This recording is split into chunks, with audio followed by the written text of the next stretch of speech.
5 star AC వాడితే 60% విద్యుత్ ఆదా అవుతుందని bureau of energy efficiency south India media advertiser Chandrashekar చెప్పారు.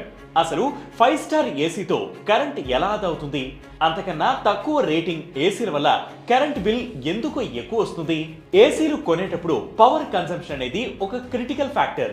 ఏసీ వాడటం స్టార్ట్ చేసినప్పుడు పవర్ కన్సంప్షన్ పెరిగి ఆటోమేటిక్ గా కరెంట్ బిల్ పెరుగుతుంది. కరెంట్ బిల్ ఎక్కువగా రాకూడదంటే 5 స్టార్ రేటింగ్ ఉన్న ఏసీలు వాడాలంటారు. 5 స్టార్ రేటింగ్ అంటే ఆ ఏసీకి ఎనర్జీ ఎఫిషియన్సీ రేషియో లేదా సీజనల్ ఎనర్జీ ఎఫిషియన్సీ రేషియో ఎక్కువగా ఉంటుంది. దీని అర్థం అది తక్కువ కరెంట్ వాడి ఎక్కువ చల్లదనాన్ని అందిస్తుంది. ఇవి సాధారణంగా ఇన్వర్టర్ టెక్నాలజీతో వస్తాయి.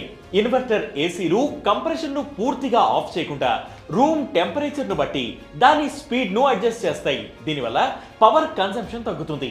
నాన్ ఇన్వర్టర్ టెక్నాలజీ ఏసీలు అయితే ప్రతిసారి కంప్రెషర్ ను ఆన్ అండ్ ఆఫ్ చేస్తూ ఉంటాయి. దీనివల్ల పవర్ కన్సంప్షన్ పెరుగుతుంది. ఉదాహరణకు 5 స్టార్ ఏసీ గంటకు 1 నుంచి 1.2 యూనిట్ల విద్యుత్ వాడితే 3 స్టార్ ఏసీ గంటకు 1.5 యూనిట్ల విద్యుత్ను వాడుతుంది. అదే 1 స్టార్ ఏసీ దాదాపు 1.8 యూనిట్ల వరకు విద్యుత్ను వాడుతుంది.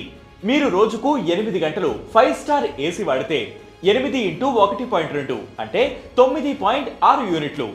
ఒక యూనిట్ కు 6 రూపాయలు అనుకుంటే ఒక రోజుకు 57.6, నెలకు 1728 కరెంట్ బిల్ వస్తుంది. అదే 3 స్టార్ ఏసీ 8 గంటలు వాడితే 8 × 1.5 అంటే 12 యూనిట్లు. ఒక రోజు బిల్ 72 రూపాయలు అంటే నెలకు 2160 రూపాయల బిల్ వస్తుంది. 1 స్టార్ ఏసీ 8 గంటలు వాడితే 8 × 1.8 అంటే 14.4 యూనిట్లు. ఒక రోజుకు 86.4, నెలకు 2592 బిల్ వస్తుంది. సో రేట్ గురించి కాకుండా స్టార్ రేటింగ్ ను బట్టి ఏసీ కొనడం బెటర్ అని నిపుణులు సూచిస్తున్నారు.